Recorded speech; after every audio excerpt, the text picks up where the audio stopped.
ඔන්න යාළුවනේ මං ඔයාලට හොල්මන් කතාවක් අරගෙන ආවා. මං දන්නවා ඔයාලා හොල්මන් කතා අහන්න ආසයි කියලා. ඉතින් බය නැතුව අහන්න. බය අයත් බය නැතුව මෙන්න මේ හොල්මන් කතාව අහන්න. මේ වගේ ඇත්ත නැත්ත මම දන්නේ. හැබැයි ඔයාලා ඇත්ත නැත්ත මේ වගේ තීරණය කරන්න. ඔන්න එනම් මම පටන් ගන්නවා. හොල්මන් කියන්නේ හෙල්ලෙන මනසට කියනවා. හැබැයි හොල්මන් කියන දේ අපි විශ්වාස කරන්න ඕනද නැද්ද කියන එක අපේ ජීවිතේ වෙන සමහර සිද්ධි එක්ක ප්‍රශ්නාර්ථයක්ම වෙනවා. මේ කියන කතාවත් ඒ වගේ එකක්. මම බත්තර මුල්ලේ බෝඩින් වෙලා ඉන්නේ. ළඟදී තමයි මම මේ බෝඩිමට ආවේ. උදේට වැඩට යනවා, හවසට කාමරයට එනවා. උඩ තට්ටුවක තනි කාමරයක් නිසා ඇත්තටම මම සරලව නිදහසේ ඒ කාමරේ හිටියා. මම වැඩ ඇරිලා දවසක නාලා කාමරේ ඉස්සරහා බැල්කනි එක ළඟට වෙලා කෝල් එකක හිටියේ. හරියටම රෑ 9:45ට වගේ වෙලාව.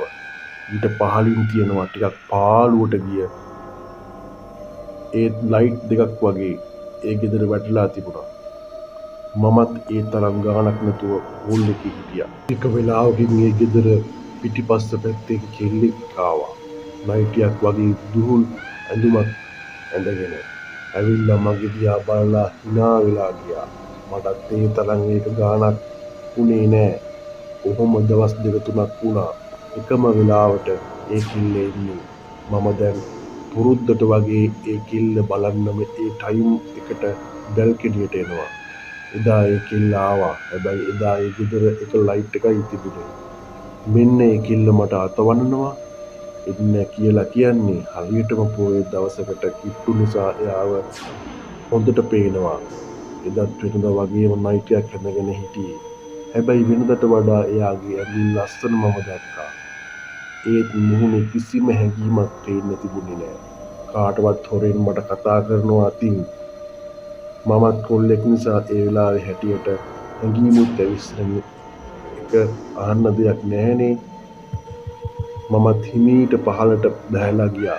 ගිහින් තාප්පෙන් පැන්නා. ඒත් එතනට යද්දි කවුරුත් නෑ.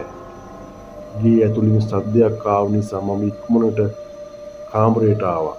ඒත් ඒ කෙල්ල නොවේ එළියේ හිටියේ. පහුවෙනිදා මගේ වෙලාවටම බැල්කනිය වනලා තිබුණ මගේ ෂර්ට් එකක් ඒ පැත්තට වැටිලා. මම ඉස්සරහින් ඒ ගෙදරට ගිහින් කතා කළා. එළියට ආවේ ආච්චි කිනි. ආච්චි මගේ ෂර්ට් එකක් වැටිලා තිබුණා එහා පැත්තේ. ඒක ගන්න ආවේ කියලා කිව්වා. එන්න පුතේ මම අරගෙන දෙන්නම්. ඇවිල්ලා ඉඳගෙන ඉන්න. මම එළියේ තිබුණ පුටුවකින් ඉඳගත්තා.